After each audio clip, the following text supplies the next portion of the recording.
Students, कैसे आप सब? बढ़िया हैं, आई होप तो बढ़िया ही होंगे। और कल का हमने टॉपिक किया था अबाउट द फॉर्मल चार्ज, कैसे कैलकुलेट करते हैं किसी एटम पर इन ए मॉलिक्यूल और इन ए आयन।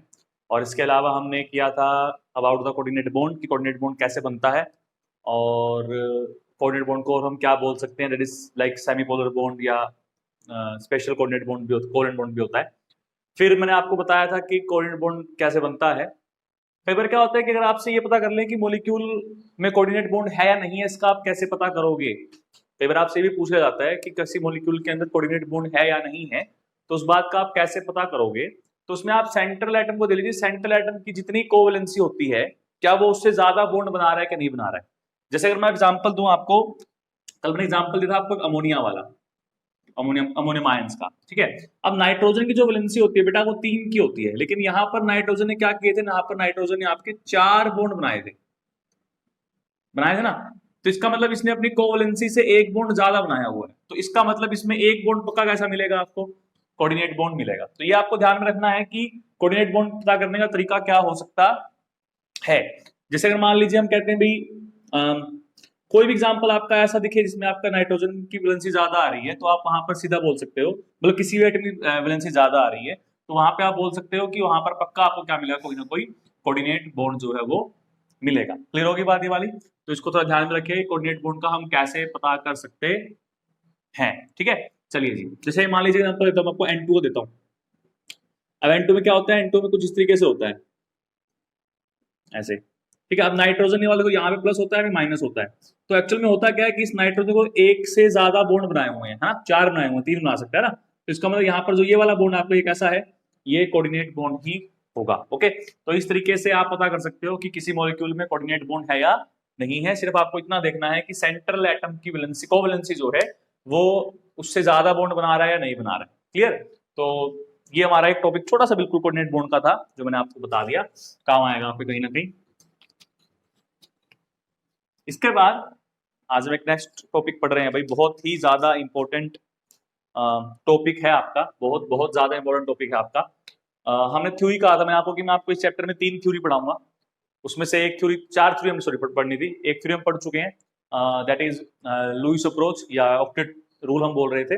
अब हम नेक्स्ट थ्योरी पे आ रहे हैं भाई, that is valence shell electron pair repulsion theory और वेस्पर थ्योरी। तो वेस्पर थ्योरी आज हम पढ़ेंगे, और वेस्पर थ्योरी के बाद फिर उसमें उसका क्या फायदा हुआ में हुआ वो हम सीखेंगे। आज के वीडियो में तो कंप्लीट होना मुश्किल है, क्योंकि थोड़ी सी थ्योरी लंबी है, काम की थ्योरी है, इंपॉर्टेंट थ्योरी है। तो इंपॉर्टेंट है तो नॉर्मल सी बात टाइम तो लगेगा, लेकिन फिर भी कोशिश करूंगा कि कल के वीडियो में या परसों तक के वीडियो में हम उसको कंप्लीट कर लें। बहुत इंपॉर्टेंट टॉपिक है भाई, उसमें से क्वेश्चन आते हैं पेपर के अंदर, चाहे वो एग्जाम आपका कंपटीशन का हो या आपका बोर्ड का हो, मतलब स्कूल एग्जाम हो, आपके दोनों तरह के एग्जाम्स के अंदर आपको उस थ्योरी से क्वेश्चन जो है वो मिलता है। क्लियर? तो इसीलिए आज हम उस थ्योरी को स्टार्ट कर रहे हैं, that is valence shell electron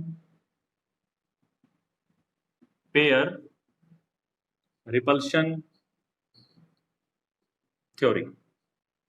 ठीक है, ये आपकी थ्योरी है, that is valence shell electron pair repulsion theory, और इसी को हम शॉर्ट फॉर्म में क्या कहेंगे, वेस्पर थ्योरी। ठीक है, वेस्पर थ्योरी। ओके, देखिए भाई, मैंने आपको जब लिमिटेशंस करवाई थी लुईस अप्रोच की या ऑक्टेट रूल की या लुईस लैंगमुर कंसेप्ट की, तो वहां पर एक लिमिटेशन आपको बताई थी कि ये थ्योरी आपको मॉलिक्यूल की ज्योमेट्री या शेप के बारे में कोई इंफॉर्मेशन नहीं देता है। खासकर जो कोवलेंट मॉलिक्यूल्स हैं, जिनमें कोवलेंट बॉन्ड प्रेजेंट है, उन मॉलिक्यूल्स की ज्योमेट्री या शेप के बारे में हमें कोई कोई इंफॉर्मेशन हमें नहीं देता है। ठीक है, सबसे पहले तो आपको ये मतलब पता होना चाहिए what is the meaning of geometry और शेप। ठीक है, सबसे पहले तो मैं जो वर्ड यूज कर रहा हूं, ज्योमेट्री या शेप, इसका क्या मतलब है। उस बच्चे सिर्फ याद करने से ज्योमेट्री बता रहे हैं, भाई ज्योमेट्री का मतलब क्या है, वो तो बता दीजिए मुझे। ज्योमेट्री का मतलब क्या होता है, जो हमारा मॉलिक्यूल है, मॉलिक्यूल के अंदर जो सेंट्रल एटम है, सेंट्रल एटम के अराउंड जो दूसरे एटम है, उनकी जो अरेंजमेंट है, और वो डेफिनेट अरेंजमेंट है, चेंज नहीं हो सकती है वो, उस अरेंजमेंट को हम बोलते हैं उसकी शेप या उसकी ज्योमेट्री। ठीक है, तो डेफिनेशन क्या बनती है, the definite arrangement, definite arrangement around the central atom, या ऐसे कर लेते हैं कि definite arrangement of other atoms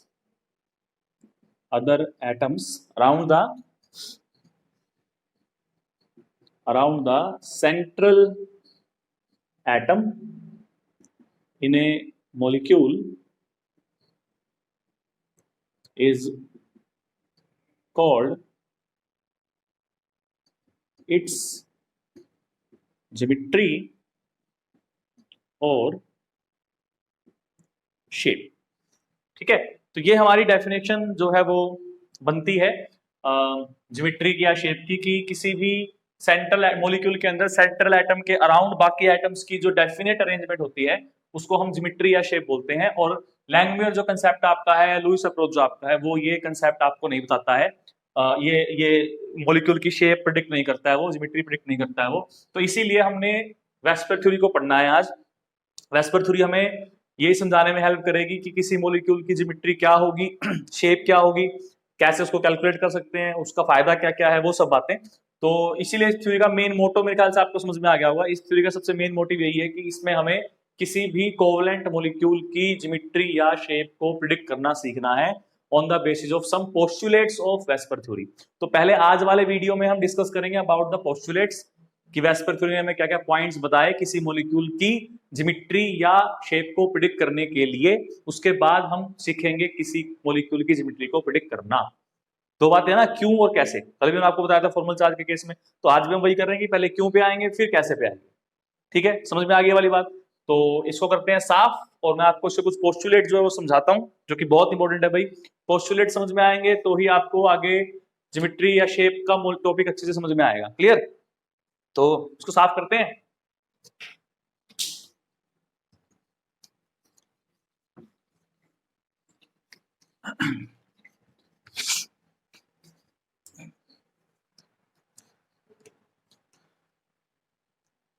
देखिए भी, जैसा कि इसके नाम से समझ में आ रहा है, वैलेंस शेल में इलेक्ट्रॉन पेयर जो हमारे होंगे, किसी भी सेंट्रल एटम के वैलेंस शेल में जो इलेक्ट्रॉन पेयर होंगे, वो इलेक्ट्रॉन पेयर डिसाइड करेंगे कि ज्योमेट्री या शेप क्या होगी।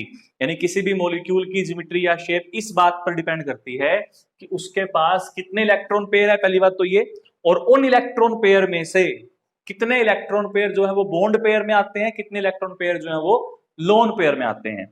बात समझ में आ गई। बिल्कुल एक ही लाइन में आपको सारी चीज बता दी भाई। मैं आपसे कह रहा हूं कि किसी भी मॉलिक्यूल की जो शेप है या ज्योमेट्री है वो इस बात पर डिपेंड करती है कि उस मॉलिक्यूल के सेंट्रल एटम के वैलेंस शेल में कितने इलेक्ट्रॉन पेयर प्रेजेंट हैं। उसमें इलेक्ट्रॉन फिर दो तरह के होते हैं आपके, लोन पेयर और बॉन्ड पेयर। तो उसमें फिर हमें ये डिसाइड करना है कि लोन पेयर बॉन्ड पेयर के अरेंजमेंट किस तरीके से करें कि मॉलिक्यूल की ज्योमेट्री हमें मिल जाए। क्लियर, सिंपल फंडा समझ में आ गया। तो सबसे पहला पोस्टुलेट क्या लिखेंगे इसका हम, कि द शेप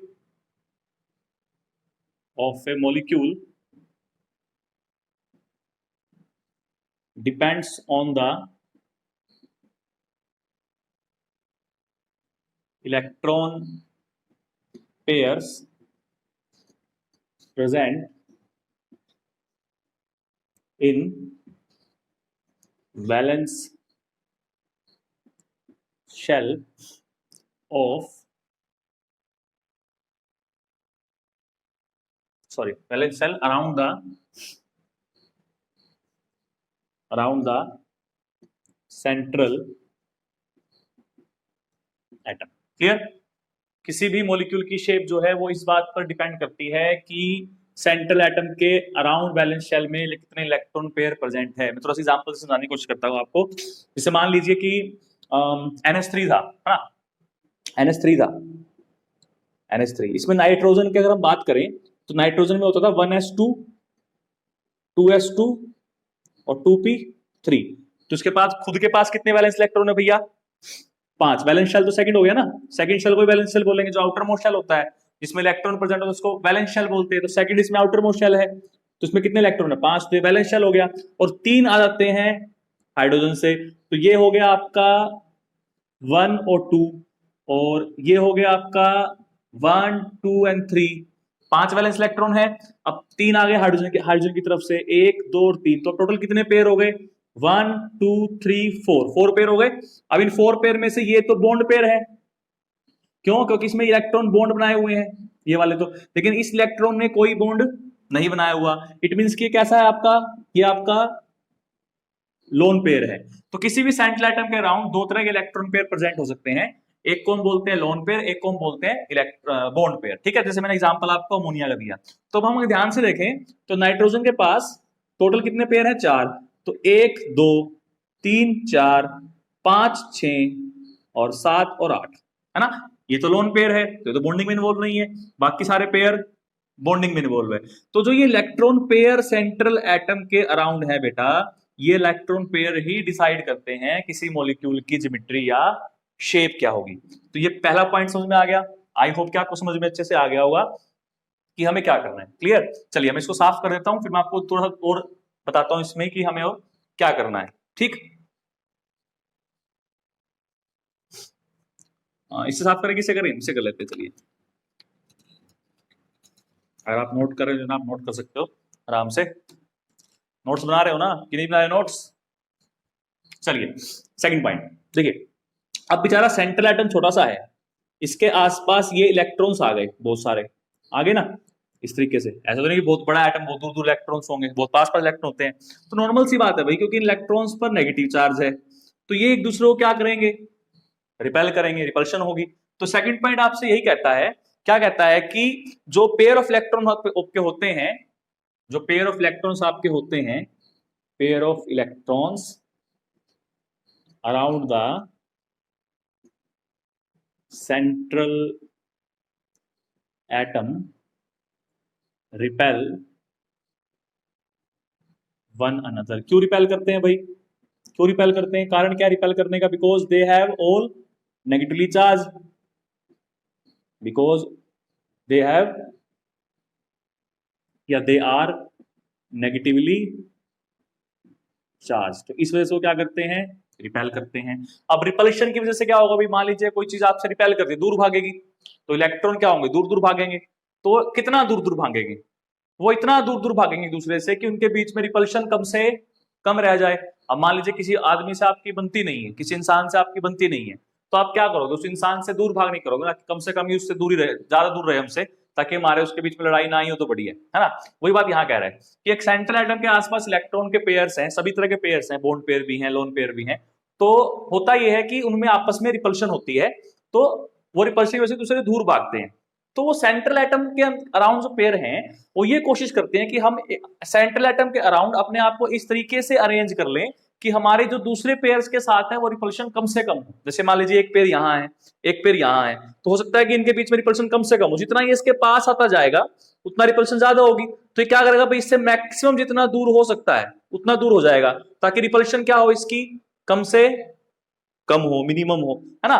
तो थर्ड पॉइंट जो हमारा है वो हमारा यही होता है कि जो पोजीशन है इलेक्ट्रॉन पेयर की, जो पोजीशन है आपकी, the positions of electron pair around the central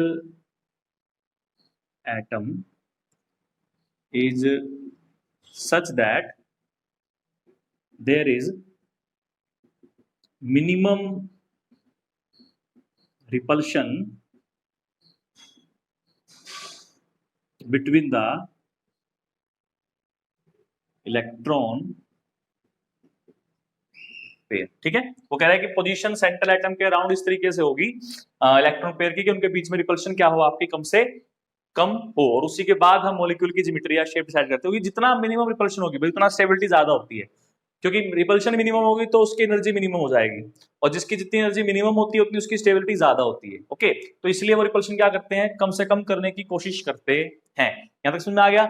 चलिए इसको साफ करते हैं, उसके बाद मैं आपको थोड़ा सा आगे बताता हूँ। आई थिंक तो यहां तक आपको समझ में अच्छे से आ गया होगा।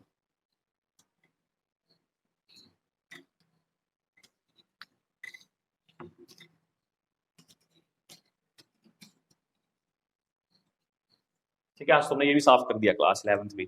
चलिए भाई, अब बात आती है कि किन पेयर्स के बीच में सबसे ज्यादा रिपल्शन होती है। कोई डिफरेंट टाइप के पेयर्स हैं, सब में एक तरह की रिपल्शन शायद ना हो।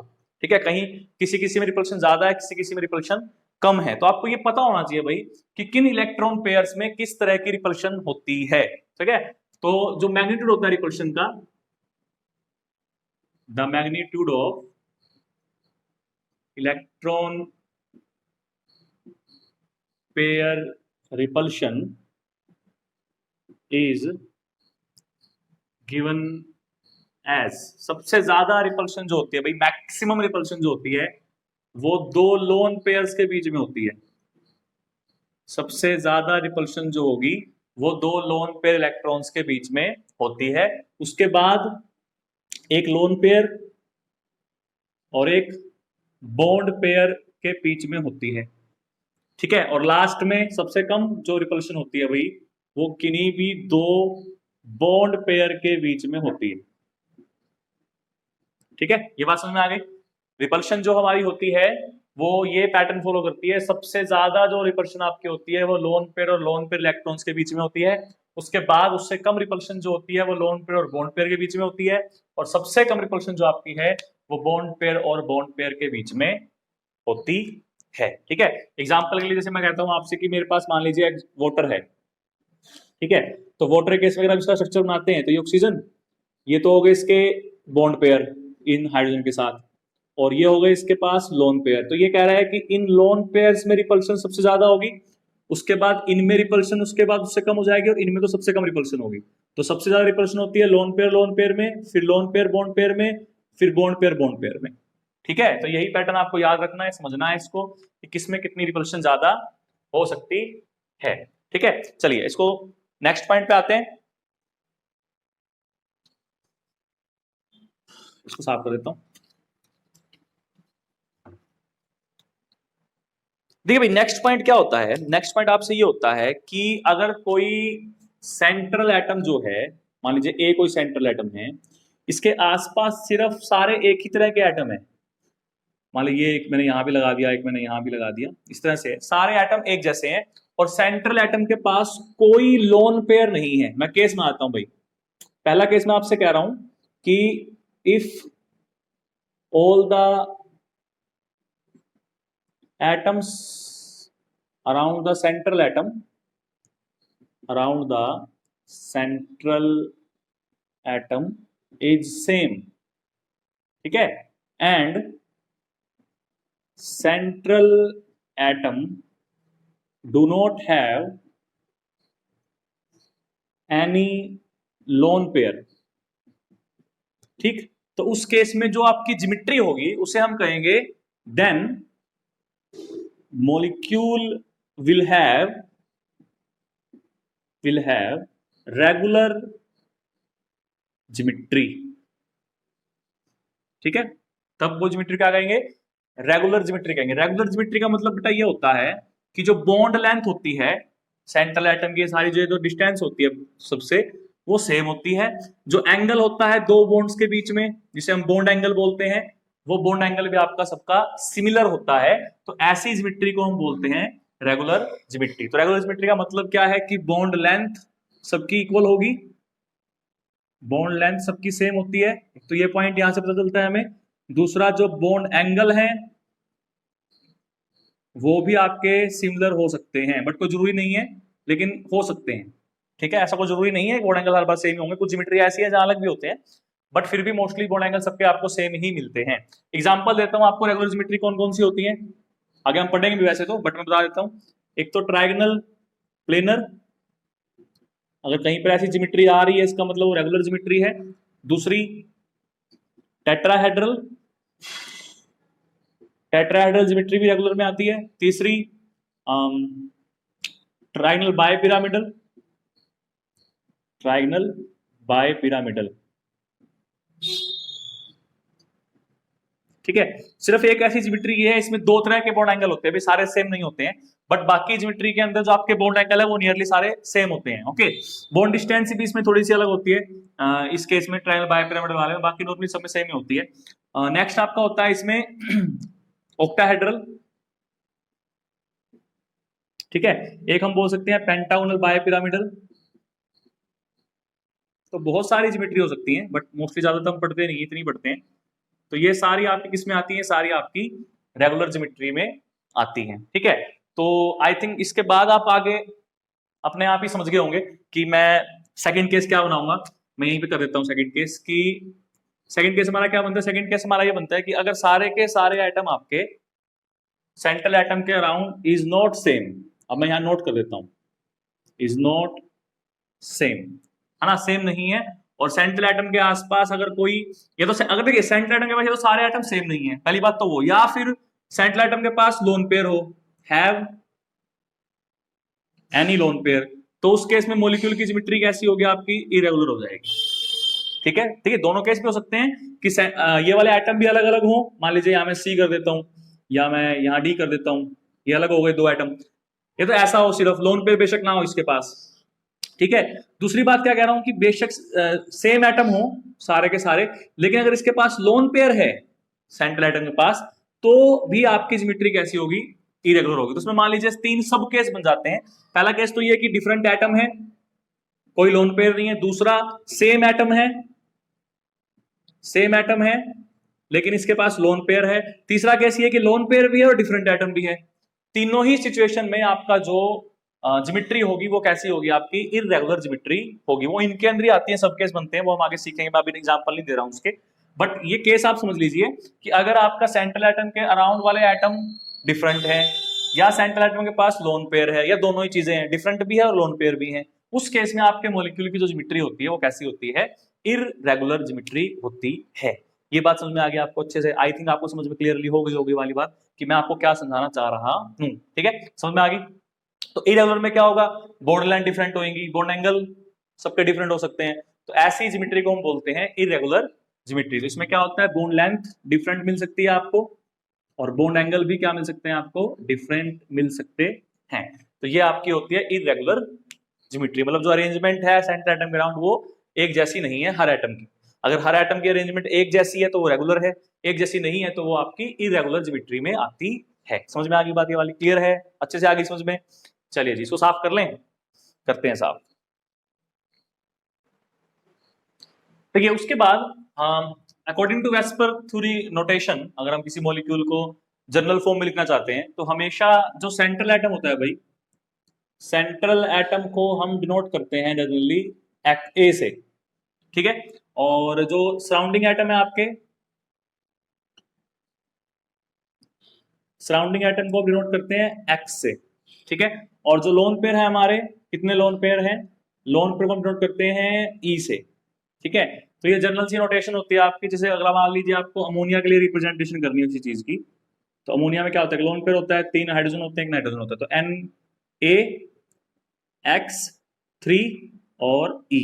तो इसका क्या मतलब है कि उसके पास एक सेंट्रल एटम है, 3 उसके पास बॉन्ड पेयर है और एक उसके पास लोन पेयर है ना? बॉन्ड पेयर 3 ही होंगे ना। देखो जैसे नाइट्रोजन है, एक हाइड्रोजन यहाँ, एक यहाँ, एक यहाँ, तो 2 इलेक्ट्रॉन यहाँ लगेंगे, 2 यहाँ लगेंगे, 2 यहाँ लगेंगे, तो ये एक बॉन्ड पेयर ये हो गया, एक बॉन्ड पेयर ये, एक बॉन्ड पेयर ये, 3 बॉन्ड पेयर हो गए, और एक हो गया इसके पास लोन पेयर।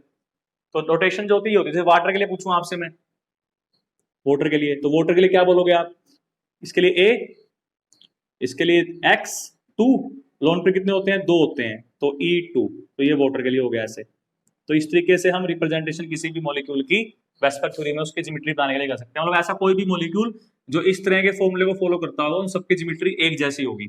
ऐसा कोई भी मॉलिक्यूल जिनका फॉर्मूला ऐसा ऐसा होगा वो उनकी सबकी ज्योमेट्री एक जैसी होगी। तो इसलिए हम जनरली ये इससे कंपेयर करते हैं। ये बात समझ में आ गई कि इसका क्या मतलब है? क्लियर हो गया?